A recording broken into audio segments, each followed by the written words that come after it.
Children's author Kate DiCamillo has said that stories are light. Light is precious in a world so dark. Begin at the beginning, make some light. We would like to take this opportunity to share our thoughts about storytelling in the sector of urban design and planning. We are departing from the point that the mainstream practice of planning in Bangladesh is very top-down and is often devoid of people's point of view. We argue that this kind of planning fails to address human needs and life quality, especially when the community is marginalized. When planning interventions fail to address the fundamental need of people, it results in waste of time and resources, and often by offering a short-term technical solution, create long-term socio-economic and environmental problems. We see that participation is often practiced in these days in the planning fields, but we need to be critical and question ourselves. Why are we inviting participation from people? What do we want and what can we offer? Are we here to build consensus, to make people agree to our pre-designed plans? Or are we here to ask them what they want? And if we ask them, are we approachable enough that they would feel comfortable in expressing what their heart wants? And if they do, can we actually interpret their language? How can we bridge this gap between people in need and professionals from the technical, political, and administration, who in most cases belong to a different background and life reality? If we fail to bridge this gap while interacting with people, all good initiatives remain one-directional. And we have seen that when this relationship is transformed and the two parties, as in people and professionals, can speak from the same platform with the same power and right, potentials unfold and community resilience start to build up. Through this research, we aim to question why collaborative storytelling and unassuming interactions in planning are impactful and find answers from the literature and finally come up with analysis and understanding the impacts of such interactions in the planning field. Our literature review starts with an article by Louis Albrechts, Planning and Power Towards an Emancipatory Planning Approach. Albrechts depicts how power is at the heart of every argument affecting planning. He says different actors have roles to play within power relations and are intrinsically part of the power game in the plan-making process. So we understand from this that power is definitive in planning process, and to be able to involve people in planning, they need to be empowered. The transformation of top-down to bottom-up processes happen when through planning collective actions can be organized, and it all starts with communicative planning. In Nightmare of Participation, Marcus Mason warns about false nostalgia and romantic longings with respect to inclusion or participation. He insists that consensus-seeking participation or pseudo-participation is done in order to maintain certain power balances, and this can never bring change or innovation. In Narrating Resilience, Transforming Urban Systems Through Collaborative Storytelling, Goldstein and his colleagues, through 3 case studies related to participative environmental planning, illustrates how a plurivocal storytelling framework takes into account distinct circumstances and situated knowledge. This kind of storytelling practices create a clear understanding of the practical constraints and mutual dependencies among actors in the scenario. This collaborative platform can also promote trust and empathy among actors. In the role of community architects in upgrading, reflecting on the experience in Asia by Luan Sang and his colleagues, the authors argue that to understand the potentials of people, they need to realize that poor people possess inherent and indigenous planning and design skills, as they could not afford builder or architects and have always built by themselves.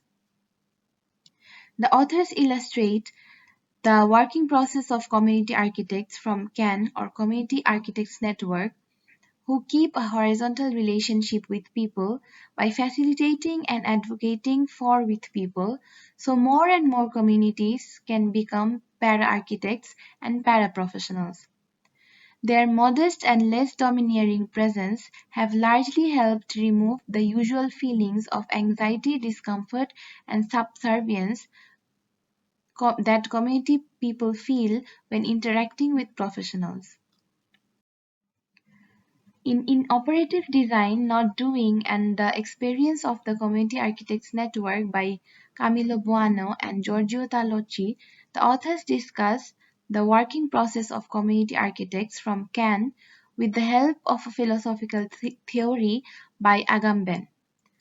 Agamben relocates freedom in the domain of potentiality, stating that to be free is to be capable of one's own impotentiality. The authors argue that it is necessary for special professionals to step back and be inoperative in order to first identify dynamics and potentials present in the community. Instead of taking a dominant role of designer and implementer, the community architects try to empower the community by developing expedients to overcome dominant discourses and recalibrate power relations. The authors say that the social arena of design and planning relates to multiple subjectivities, emotions, and ways of engaging with the world. The widespreading practice of social architecture might also become a comforting manner to fold in the face of criticism of the exclusionary patterns of urban development produced by the state of things. We will now discuss about some community engagement workshops from our professional experiences. The first is a play and design workshops done with Rohingya children and community in humanitarian camps of Cox's Bazar. The goal of this workshop was to engage children, parents, and the wider community in the discussion of play. Children were invited to share their aspirations on play and draw pictures around this topic. Fathers were invited to map and plan the camp neighborhoods and identify how play can be incorporated into the landscape. As expected, children were the first group to jump into exploration and express their exciting ideas around play. They built a model of the general area with their shelters, trees, open spaces, and play equipment. Children also see the retaining wall along their shelter with their names painted on it. The idea was to use whatever materials we had at hand. Like you see in the picture, they used mud, sticks, paper, and orange peels. As soon as children and adolescents got busy in making their dream playground, fathers and other adult members started to take a peek and help too.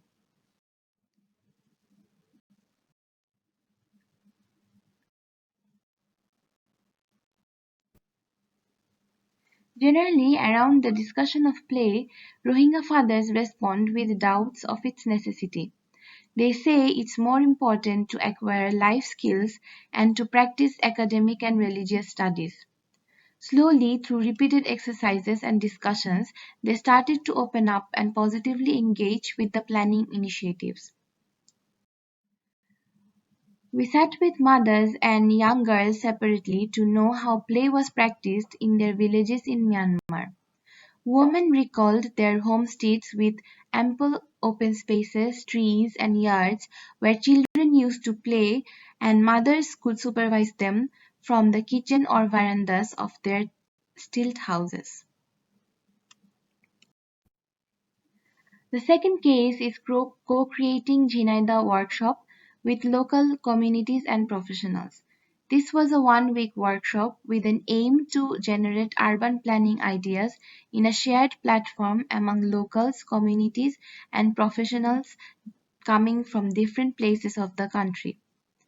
The workshop focused on three different aspects of city planning: community development, river and public space development, street and public space development. We interacted with a specific riverside community called Baidya, literally meaning 60 houses, who are among the disadvantaged communities of Chennai the city and are involved in a citywide planning network for the past 2 years. We talked to the elderly people to know about the history of the settlement. Elderly women told us stories about how the settlement started with 6 houses of 6 brothers from the same family. Slowly, the neighborhood started to grow bigger, and in the past, the river water was clear, and people were connected very deeply with the river. The river was used for water-based markets, and they used to have seasonal village fairs along the riverside. A continuous riverside walk connected the settlement with the rest of the city. As the area became more urbanized and more people started living here, the settlements grew denser and the river was becoming more and more polluted day by day. Now that the municipality is reviving the riverside public spaces, the community is hopeful that they can take part in planning with the municipality. This involvement will be useful during negotiations if some of the settlement houses needs to be demolished to build the riverside promenade. Along with the community, we illustrated these narratives into a pictorial timeline. The narratives were also transformed into the lyric of a puthi, a form of local song.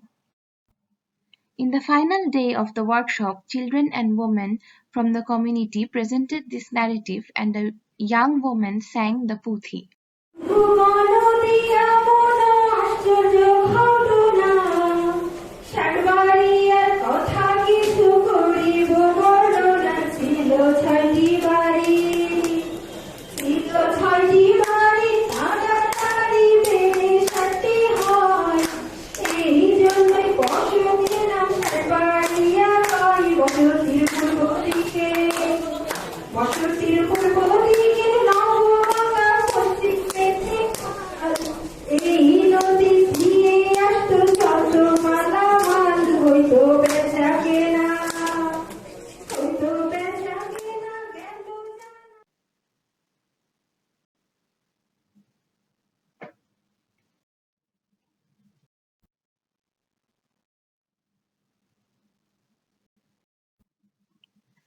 The findings of our cases are not necessarily definitive. Our aim is to communicate the essence of these humble and humanistic interactions in design and planning projects, and to understand how these interactions leave a mark into everyone's hearts who are involved and give us not only a sense of positive attachment and engagement, but also authentic information on which original technical solutions can be built upon. We believe that the stories told by people and the approach taken to involve with them are successful because it is evident that they can truly engage people. And equally importantly, these expressions and experience also touch who are usually in charge of designing, funding, managing development projects. And so these approaches are further continued in order to maintain and strengthen the rapport with communities. Thank you.